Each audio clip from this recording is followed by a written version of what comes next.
Cheers from the cave, guys. A week ago, I was in Winnipeg and I had the opportunity to go pick up some baits for us, picked up some baits for my wife's shop, and as a kind of side bonus, I got to go watch my nephew play soccer. And if anybody's interested, they won all 4 games and my nephew got 15 goals. I made a bet with them on Saturday morning. I said, if you play hard and you score a goal, I'll give you $20. Well, the little bugger got 6 that game, so good thing I didn't say I'll give you $1 or $20 for every goal. But it was a lot of fun watching him. It was a lot of fun going to see a couple bait builders. So I went and seen Jeremy at Musky Munchies, and anybody that's watched the channel from early on know that we had a good relationship with Jeremy at Musky Munchies. We've caught a lot of fish on his baits over the years. Haven't used them as much as of late, but what started our discussion again is I had a bait of his, pink blade, black hammered, pink and black. Caught one of my biggest fish at the time on it, and then caught some pike. And you know what pike do to baits? They just bent it right out of shape. I could never get it to run quite right. And so I just kind of hung it up on the wall over here. And I finally reached out to Jeremy. I'm like, Jeremy, can you build me another one just like it? So he did. So I appreciate that because it was a bait that I really liked. So while he was doing that, he has a new bait out, and it's one, I believe it's called the Ravager. And it's a spinner bait with his little triple slurp blade, ticker bars, treble on it, one big treble, marabou tie, some feathers in there. It actually thumps pretty hard in the water. It doesn't pull hard, but it does thump pretty good. Let's give this one a little look and a little listen underwater and see what you guys think.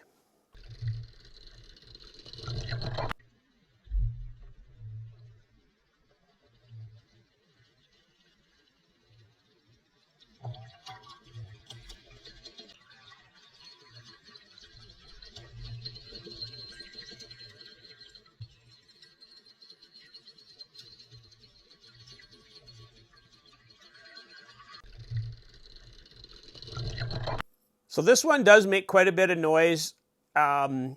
Because I was filming with the dome on, just on a pole underwater, a lot of times Dave and I do it where I can follow the bait along. You're not hearing the ticker bars there a lot, but you're definitely getting that thump out of the bait.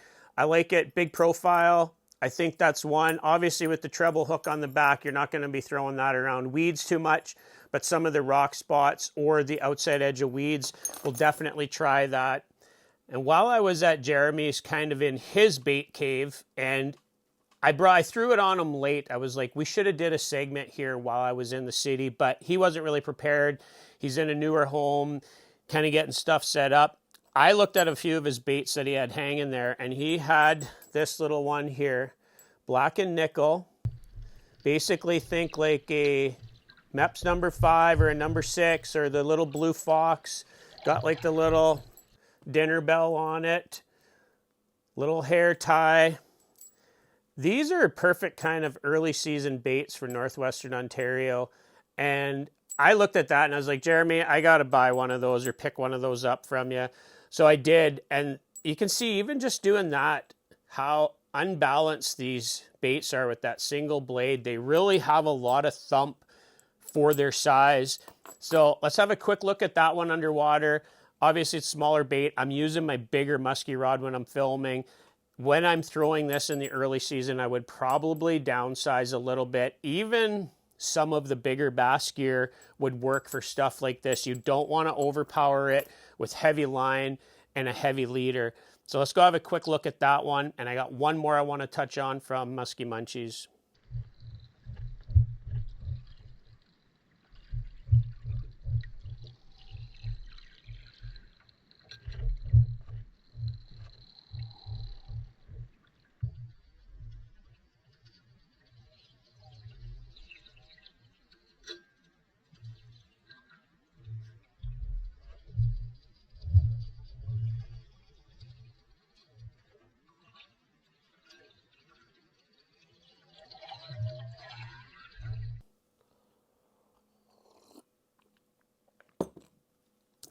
So while I was at Jeremy's, I was telling Jeremy, I want to start throwing some spoons again. Years ago up on Long Lake, I actually caught a couple fish on spoons. One was early season, preseason, actually. It wasn't even legal, but we were casting for some pike back in some pencil weeds, and I happened to hook into a pretty nice muskie. And that year, we caught a couple more on spoons casting in the weeds. So I told Jeremy, I'm like, I'd like to try doing something with a spoon. So he gave me one of his big ones here. Looks great in the water. Just got so much wobble and flash like a spoon does. But what I want to try, and I take no credit for this, I did see this somewhere else, is add a treble hook on a swivel to the tie-in. And I think that just gives me the ability that if a fish does grab it, especially a bigger muskie, and they headhunt it and they just grab it and let go, that there's a hook up there. Now, I don't know where I've seen this before. I have seen it in muskie fishing or pike fishing where guys add a hook up top. I take no credit at all for it, but I've seen it and I do want to try it. So if anybody out there knows who has tried that or who has shown that on social media, maybe leave it in the comments below, because again, I'd like to just give credit where credit's due. So looking forward to trying this. I think this is an interesting style of bait that not a lot of people are using or even think to use. So that's a few things from Jeremy at Musky Munchies. My wife's got a lot in his shop. He's carved out a nice little spot in the marketplace for himself. And as a bonus this year, he is going to donate, I believe he said, all or most of his profits for the year to Manitoba Harvest as a donation to them. Jeremy, that goes over and above what anybody would ever expect a bait builder to do. And to do that for his hometown, his home province, that's amazing. So anybody that's looking to buy, anything from Musky Munchies, just know that any of the profit that he makes on this, he is going to donate that back, or a large portion of it. And I just think that's good. I think Dave and I will probably get together and put an order in, or just send a donation to Jeremy, because that goes to a good cause. And that's the kind of stuff that we want to support. So hats off to Jeremy at Musky Munchies.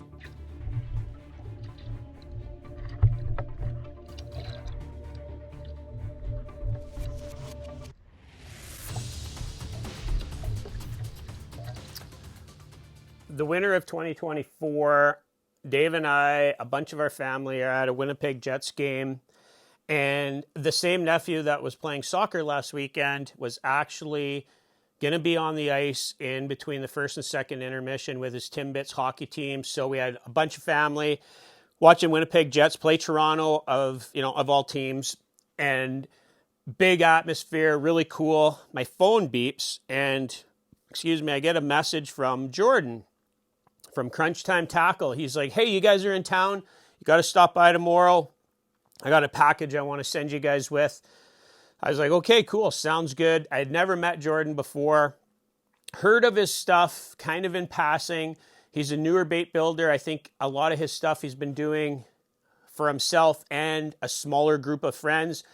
In 2024, he's starting to expand. He went down to Odyssey in 2024, which I think was a humbling experience for him, because he was placed right beside the Rover booth, which was just absolute insanity at that Odyssey. But I think Jordan learned a lot and at least got his name out there, and he's been, building over the course of the last year. This year I got something really cool, but last year he gave us a package of some baits, and the ones that I really kind of liked, he's got these little crankbaits, twitch baits. You can use them a couple different ways, and sadly we didn't catch on them, didn't use them a whole bunch. Last year was just, again, well documented, a tough year. We had to kind of rely on those tried and true lures, but he did give us a couple. We did try them, and then he had this one, which is really heavy, and it's kind of, think like a lipless rattle style bait. You can tie it in the front, or you can use it almost like a jig. I did use this a little bit in the fall. It is pretty heavy, and I didn't quite find the sweet spot of how to use it. And again, going back to last year being tough, wasn't the greatest year for just flat out trying, new lures. But over the course of last year fishing with my buddies, John and Chad, they're like, you have to check out this new dive and rise that Jordan's making. He's incorporating a lot of really cool details that are not going to change the game, but they just refine what a dive and rise can do and what you can do with it. So I reached out to Jordan over the winter and I was like, hey, can we get our hands on, one or two of your dive and rise? I've heard a lot of good things about them, and dive and rise just fall right into what Dave and I like. So Jordan's like, I will, as long as you guys are going to throw them. I don't want them to ride on the wall. He's like, I'll do a couple really cool ones up for you guys. But he's like, I want to see you guys, use them, abuse them, hopefully catch on them. But, let's get these in the water. I was like, I can agree to that. So he reached out a few weeks ago and he's like, yeah, I'm kind of finishing up. I'm like, great, I'm going to be in Winnipeg. Let's hook up. He was out at his cabin, so I stopped at his place and I was able to grab them, and I swapped them for some 54 bus gear. So that worked out really good. But we came home and basically instantly put these things in the water. The paint is amazing. He's like, I'll do your Sunset Jailbird. I'm like, well, do kind of a take between Sunset Jailbird and Bloody Jailbird. And he's like, well, I'll do 2. So he did 2 up, and the one's got like blood splatter on it. Crunchtime 2025, 54 bus. These things are like, they're absolutely amazing. The fit and finish is amazing. The paint's amazing. The eyes are amazing. Got like the nose guard on it. It's obviously inspired by the older bar fighters. There's no denying the shape of it. One thing that I really like, and interesting enough, we're going to see in the footage, to my eyes, and in the water when I was doing it, they run slightly different. Now, there's a slight difference to the tail. It's hard to see probably in a video, but I see a slight difference in the tail profile. But the fit and finish, the weights are recessed in there. I didn't mess with it. He says you can add different weights. But what I really like is he's got magnets on his hooks in the shrink wrap, and he's obviously got some metal embedded in there, and no more hooks flying around on your dive and rise. Obviously with that metal lip, you can bang this around quite a bit. Beefy, feels heavy. One thing I did notice in the underwater footage is actually fairly buoyant. Now, I would probably add a little bit more weight in here, and to my eyes, the one with the blood splatter has a little bit of that classic wobble or wiggle like a bar fighter, but what it does is on the pause, it kind of rolls back, but then the nose kind of goes out to one side, mostly to the right in the little bit of footage that I did. And what I noticed with the one without blood splatter, which I'm going to give to David, it comes forward with a little bit of wobble, and then it kind of shoots backwards, and it doesn't have quite as much of that roll out to the side. So to me, a small difference, but they do something different. And I'm just going to guess that the tails look identical, but they just have a slightly different cup shape to it. And in the light, I can see the one with the blood splatter just has a little bit more of a kink to it or something. And now I don't know if that's something that Jordan meant to do, or that's just how 2 baits that are virtually identical kind of get fit and finish. But really cool, subtle action, not a ton of wobble to it, but a cool enough action. And I like that it's got that kind of nose away on the pause, and the one without the blood splatter's got that kind of classic, the best suic you have. It just goes in and then it just kind of rises back up, like kind of right into that strike zone.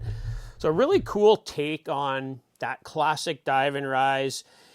He's taking inspiration clearly from stuff like the bar fighter, like the suic, but he's changing it enough to kind of make it his own. Really cool profile. Fit and finish is great. So hats off to Jordan. So if you guys are looking for something Canadian made and you want to support some of these great builders, and everybody knows about those great builders down in southern Ontario, but these two guys are in Winnipeg, Manitoba. The closest musky lake there is in Ontario. They got to drive 2-3 hours to get to the closest musky lake. And these guys are carving out a nice little piece of the industry for themselves. There's a really cool community of musky anglers in Manitoba. A lot of them go up and fish Menaki, the Winnipeg River. A lot of them come to, obviously, to Lake of the Woods, but there is a really cool musky community in Winnipeg. I've gotten to know a few of them over the years, but when there's guys like Jordan and Jeremy that are servicing that market, and there's local guys buying local, that's a great thing. Like, we want to support that. And like I said, we'll support Jeremy, send them, whether it's a donation or buy something, and maybe we can do a giveaway on the channel.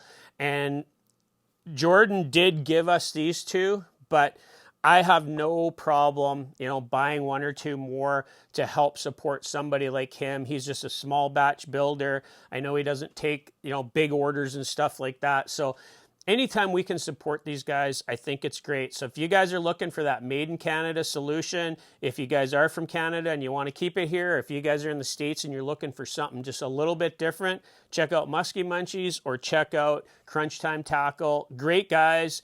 Good anglers, great anglers, and great builders. And I think that's just a great combination.